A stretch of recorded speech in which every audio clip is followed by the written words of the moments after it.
जय माता दी दोस्तों, स्वागत है आपका हमारे चैनल भक्ति व्रत कथा में। आज नवरात्रि के तीसरे दिन हम माँ चंद्रघंटा की व्रत कथा सुनेंगे। नवरात्रि के इस दिन माँ चंद्रघंटा की पूजा करने से जीवन के सभी दुख दूर हो जाते हैं। मान्यता यह भी है कि माता चंद्रघंटा की व्रत कथा पढ़ने या सुनने से बुरे ग्रहों के प्रभाव खत्म हो जाते हैं। नवरात्रि, जो कि हिंदुओं का विशेष पर्व होता है, इन दिनों माता के 9 रूपों की पूजा होती है। नवदुर्गा की सच्चे मन से आराधना करने से सभी परेशानियां और डर दूर हो जाते हैं। तीसरे दिन माता चंद्रघंटा की पूजा से अशुभ ग्रहों का असर भी खत्म होता है। धर्म के अनुसार देवी चंद्रघंटा की पूजा करने से व्यक्ति के अंदर निर्भयता, सौम्यता और विनम्रता जैसी प्रवृत्ति उत्पन्न होती है। उनका यह रूप बहुत शांत और सौम्य है। माता के सिर पर अर्घ चंद्रमा और मंदिर के घंटे लगे रहने के कारण उन्हें चंद्रघंटा कहा जाता है। माँ चंद्रघंटा अपने वाहन सिंह पर बैठी होती है और उनके 10 हाथों में खड्ग, तलवार, ढाल, गदा, त्रिशूल, चक्र और धनुष होते हैं। वे हमेशा मुस्कुराती हुई दिखती हैं। क्या आप भी नवरात्रि का व्रत करते हैं? अगर हाँ, तो हमें कमेंट बॉक्स में जरूर बताइए। तो आइए हम चंद्रघंटा माता की व्रत कथा सुनते हैं। हिंदू शास्त्रों के अनुसार जब देवताओं और असुरों के बीच लंबे समय तक युद्ध चल रहा था, तब असुरों के राजा महिषासुर ने देवताओं पर विजय पाई। उसने इंद्र का सिंहासन छीन लिया और खुद स्वर्ग का स्वामी बन गया। यह देखकर सभी देवता बहुत दुखी हो गए।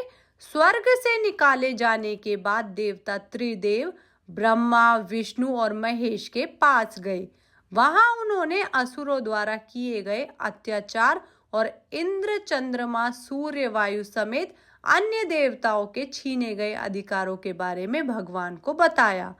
देवताओं ने भगवान को बताया कि महिषासुर के अत्याचारों के कारण स्वर्ग और पृथ्वी पर रहना असंभव हो गया है। यह सुनकर ब्रह्मा, विष्णु और भगवान शिव बहुत क्रोधित हुए। उसी समय तीनों भगवानों के मुख से एक ऊर्जा निकली, जो देवताओं की ऊर्जा के साथ मिलकर 10 दिशाओं में फैलने लगी। तभी वहां एक कन्या प्रकट हुई। तब भगवान शिव ने देवी को अपना त्रिशूल भेंट किया। भगवान विष्णु ने देवी को चक्र दिया। इस तरह सभी देवताओं ने माता को अलग अलग अस्त्र शस्त्र देकर सजाया। इंद्र ने अपना वज्र और ऐरावत हाथी देवी को भेंट किया, जबकि सूर्य ने अपना तेज तलवार और सवारी के लिए शेर प्रदान किया। फिर देवी सभी शस्त्रों के साथ महिषासुर से युद्ध करने के लिए युद्ध भूमि में आ गई। देवी चंद्रघंटा का विशाल रूप देखकर महिषासुर डर गया। उसने अपनी सेना को देवी पर हमला करने के लिए कहा, लेकिन देवी ने अपने अस्त्र शस्त्र से असुरों की सेना को चुटकी में नष्ट कर दिया। इस तरह माँ चंद्रघंटा ने असुरों का वध किया और देवताओं को सुरक्षा का आश्वासन देते हुए अंतर्ध्यान हो गई। या देवी सर्वभूतेषु माँ चंद्रघंटा रूपेण संस्थिता, नमस्तस्ये नमस्तस्ये नमस्तस्ये नमो नमः। तो यह थी माँ चंद्रघंटा की कथा। आपको यह कथा कैसी लगी कमेंट करके जरूर बताएं। अब जानते हैं माँ चंद्रघंटा की पूजा विधि। नवरात्रि के तीसरे दिन माँ दुर्गा के चंद्रघंटा स्वरूप की आराधना ओम देवी चंद्रघंटा नमः मंत्र का जाप करके करें। इसके बाद माँ को सिंदूर, अक्षत, गंध, धूप और पुष्प अर्पित करें।